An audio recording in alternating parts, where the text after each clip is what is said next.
Carlos Enriquez qui nous a rejoint. Bonjour Carlos.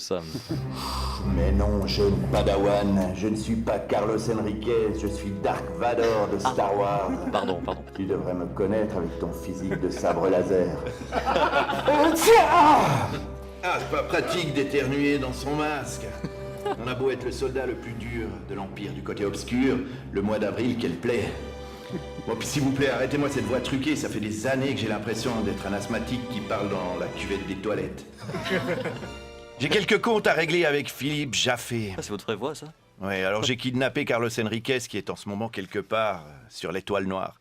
Philippe, voici la raison de ma venue. J'ai lu ton livre, L'enfant toxique, avec grand intérêt, mais ça m'a beaucoup contrarié. Du coup, je me suis un peu renseigné sur toi. Tu te dis workaholic, parce que tu exerces plein de métiers en même temps, peut-être. Hein. Tu es psychothérapeute, professeur d'université, psychologue légal. Tu fais un peu tous les métiers qui commencent par un P, Philippe, comme ton prénom. Moi, je croyais que tu étais présentateur télé. Encore un métier avec un P. Mais tu passes à la télé plus souvent que mes films. Darius Rochebin te fait intervenir dans son TJ à chaque fois qu'il se passe un crime dans le monde. Une fusillade aux États-Unis, Darius fait appel à Jaffé. Un médecin tueur en Grande-Bretagne, Darius fait appel à Jaffé. Un pilote dépressif crache un avion de ligne, Darius fait appel à Jaffé. Pourtant, les crimes, je serais mieux placé que toi pour en parler, non? C'est scandaleux. Mais bon, toi, tu expliques ce qui pousse les méchants à agir comme ils le font. Tu as un peu le pompier des tragédies. Encore un métier en paix. Sinon, je t'aime bien. On a pas mal de ressemblances, toi et moi. Hein? Enfant, on a grandi heureux dans un paysage de rêve. Toi, Trinité et Tobago. Moi, Tatooine. Regarde les photos, c'est pareil. Puis l'un comme l'autre, on a voyagé dans des endroits très dangereux. Moi, Naboo, Coruscant, Barlog. Toi, Kenya, Irak, Genève. Toi, tu as choisi d'étudier la psychologie pour agacer ton père qui était géologue. Ah bon? Ils aiment pas les psys, les géologues? Bon. Ben moi, comme j'ai pas connu le mien de père, j'ai choisi d'agacer tous les pères du monde en devenant le seigneur du mal. Toi, tu es spécialiste des psychopathologies, passionné par le fonctionnement des névroses, très intéressé par les serial killers. Moi aussi, je suis passionné par les serial killers. J'en ai même formé un certain nombre. Tu avoues un petit attrait pour le frisson au contact des tueurs. Viens vers le côté obscur de la force. Tu connais les vices des hommes, tu pourrais rapidement devenir l'empereur du mal. La preuve, quand tu étais jeune, on t'appelait le sauvage parce que tu étais un peu rebelle. Tu faisais des fugues, tu t'es fait renvoyer de plusieurs écoles que tu fréquentais. Tu vois, t'avais de bonnes bases. Mais toi, les criminels, tu veux les aider. Quel gâchis! T'as bon fond. C'est notre principale différence.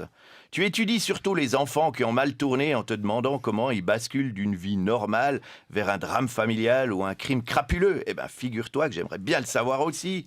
Dans ton livre, tu expliques ce que sont les enfants toxiques, comme les enfants rois, les enfants psychopathes, les enfants tyrans. Tu expliques aux parents de ces enfants comment faire comme on en a un. Mais tu n'expliques pas aux parents qu'aimeraient en avoir un d'enfant toxique, comment faire pour les obtenir. Moi, j'ai eu 2 enfants, une fille et un garçon, Leia et Luke, des jumeaux. Eh ben, aucun d'eux n'était un enfant toxique. C'est pas de bol quand même. Bon, ma fille, ça m'a pas trop déçu parce qu'à mon époque, dans mes aventures, on se battait entre hommes. Enfin, si je considère la petite peluche verte aux oreilles de lapin comme un homme. Mais mon fils, Luke Skywalker, quelle déception!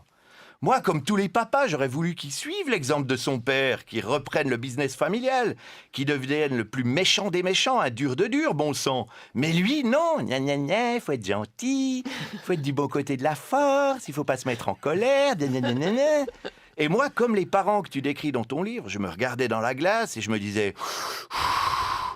Est-ce que c'est vraiment moi qui ai engendré une pareille poule mouillée? Et pourtant, je crois que j'ai fait tout juste. J'ai agi comme les parents que tu décris dans ton livre. J'ai copié les comportements des parents qui peuvent transformer leur enfant en véritable prédateur. J'ai fait de mon mieux pour faire de Luke un enfant toxique.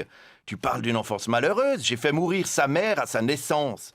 J'ai été absent toute son enfance. Quand on s'est rencontrés pour la première fois, il avait déjà une 20aine d'années. J'ai torturé sa sœur jumelle. J'ai séquestré ses amis. Je me suis battu avec lui dans un combat à mort. Je lui ai dit les yeux dans les yeux avec des larmes qui coulaient des miennes. Abandonne-toi au côté obscur. Tout ça pour qu'à la fin, alors que j'étais à sa merci, il refuse le combat. Il épargne ma vie en me disant « Vos pensées vous trahissent, père. Je sens le bien en vous. Il me vous voit. » Non, mais ça peut pas être mon fils. Et puis c'est parce que j'ai pas eu d'enfant toxique que je suis mort. Ah ouais, désolé, je viens de vous spoiler la fin de mon histoire, mais bon, je vous ai quand même laissé 35 ans pour voir mon film, donc ça va. Puis de toute façon, je suis un méchant, donc je fais pas que des trucs gentils. Philippe, toi aussi, tu as 2 enfants. Encore un point en commun. Je te souhaite de mieux réussir avec les tiens que moi avec les miens. Et surtout, Abandonne-toi au côté obscur de la force. Tiens